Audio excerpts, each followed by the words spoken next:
So I've talked about grad admissions before on this channel, but today I really wanted to talk about the little less spoken about parts of grad admissions, because there's so much more to applying to graduate school than just submitting a strong application.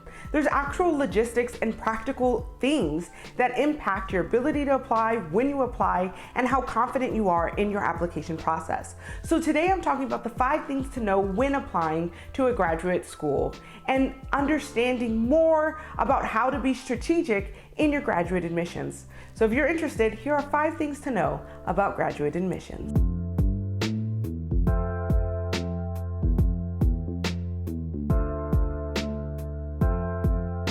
I'm not sure if there's actually a lot of YouTube channels that talk about this topic, but the first thing I wanted to address is your writing sample.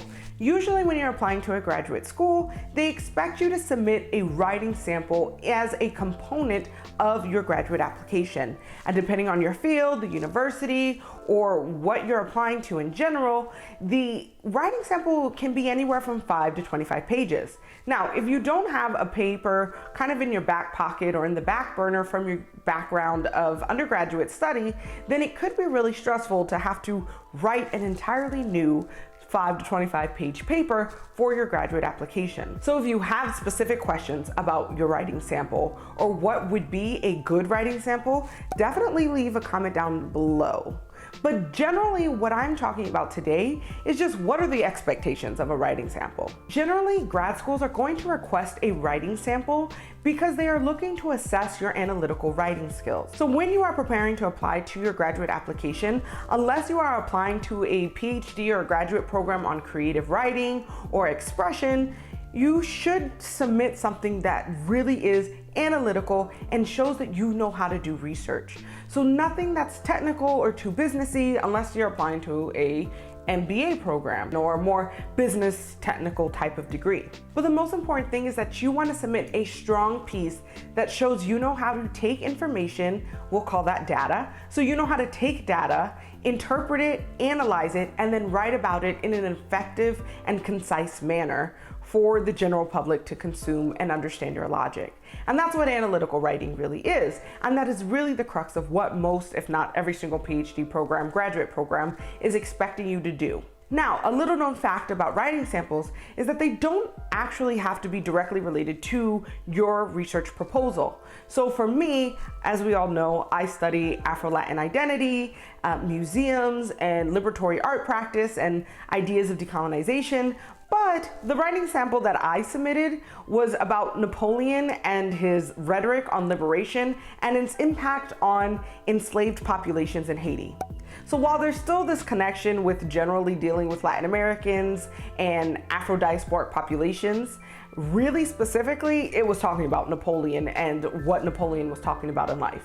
I don't know anything about Napoleon outside of that paper. I really don't care about Napoleon outside of that paper. And yet I was still able to submit a successful graduate application.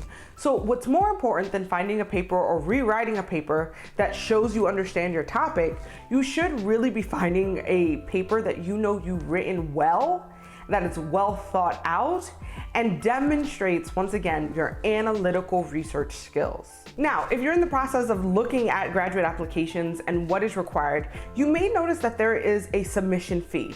And this is usually for universities to be able to weed out people who aren't taking this seriously and just applying to 100 schools, hoping that they get in. But it can really serve as a real barrier for somebody who doesn't have a lot of money to begin with. And so if you're somebody who doesn't have a lot of expendable money and you want to apply to a reasonable amount of graduate schools, like 3 to 5, then these submission fees still can add up. So something that would have been very helpful for me to know about is called fee waivers. Now, every university in the world doesn't necessarily have them, but many do, especially in the United States, and especially if they're really large institutions.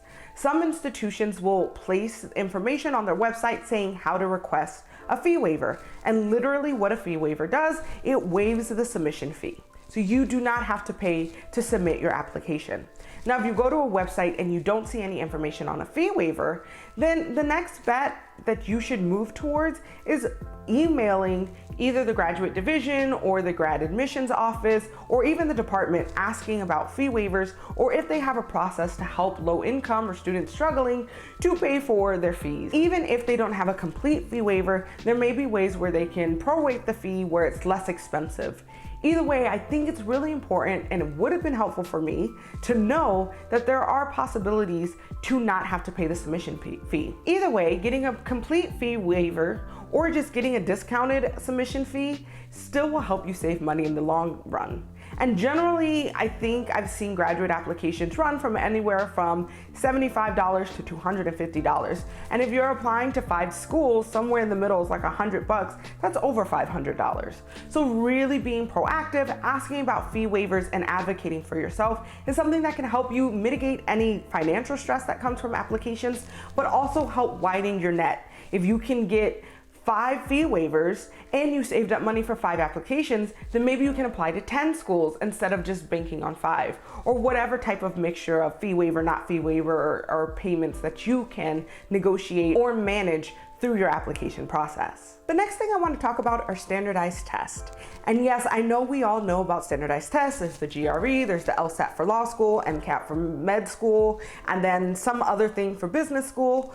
But what I really wanted to talk about today is if you're somebody who is not necessarily confident in taking standardized tests, or if you're somebody who can't afford to do the standardized test prep, or you can't afford to just take the test in general, you don't necessarily have to. When I was applying to graduate school, I didn't take the GRE. In fact, I was really adamant to not to because I just felt like it was a waste of time, and I don't generally like standardized tests. And so for me, I very specifically looked for universities and programs that did not require the GRE.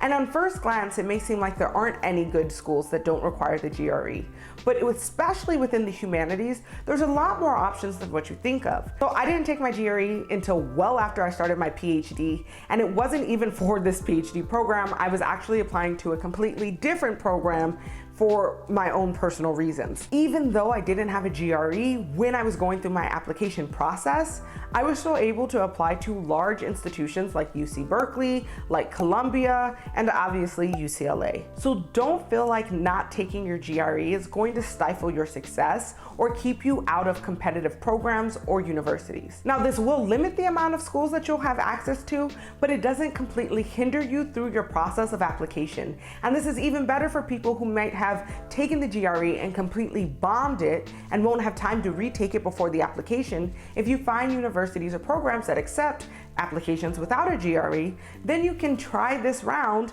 and see what happens versus being delayed a year. So just knowing that you have a little bit more options, and to be creative and look for programs that don't require a GRE, because you just might be surprised what options are really out there. Now, I've talked about funding a lot on this channel already, so I'm only going to talk about this briefly, but if you are applying to a graduate school, then you should be simultaneously applying to graduate funding. And this can help you out in a myriad of ways, but generally for this point, what this can help you do as you are setting up your application, you can write in there that you are also actively applying to grants and list them within your application. Now, this isn't going to change the world and make you the most competitive person in the program per se, but what it does demonstrate is that you're somebody who is proactive, you're thinking about your research program and your research possibilities, and it's really helpful for programs to know that somebody is coming in prepared, already pre-funded, so they can think about funding packages later on. So by putting that information into your application and saying, I am so-and-so, and through this time, I've also applied to this foundation and this grant and this scholarship as hopes to fund this research question or go to this part of my research, whatever, and just on and on and on, then it really shows that you're really thinking about the logistics, the pragmatics, and the feasibility of this project. And that's one of the most important components of getting into graduate school. Can you feasibly do the project? And by applying to grants and then perhaps winning those grants, you're helping yourself out by starting school without a deficit or a financial burden,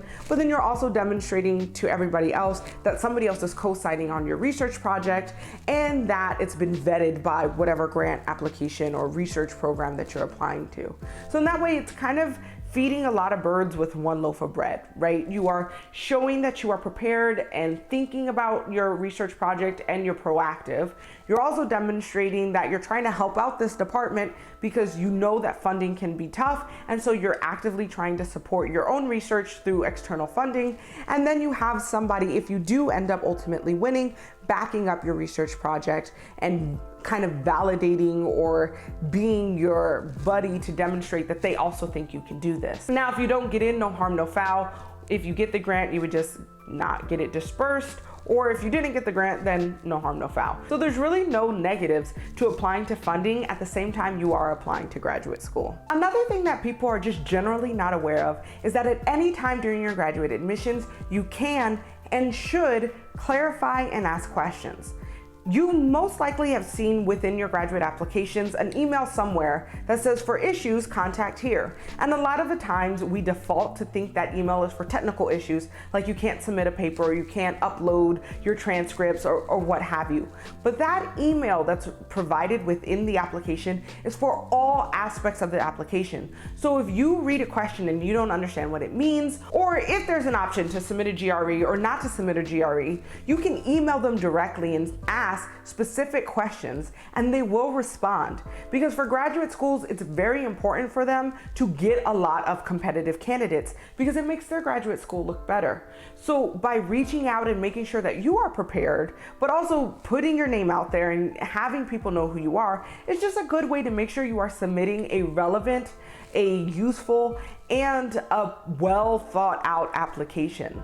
So don't be intimidated to reach out, to ask questions, to clarify, what certain statements are or what the university or the department generally looks for or cares most about. Those are valid questions to ask, and it can help you kind of tailor your application to the university or the department even more specifically. And when it comes down to it, it's asking questions, being specific about your needs, and advocating for yourself that will help you get through all aspects of graduate school. So if you're interested in exploring more grad life, hearing more grad advice, and everything research, don't forget to subscribe.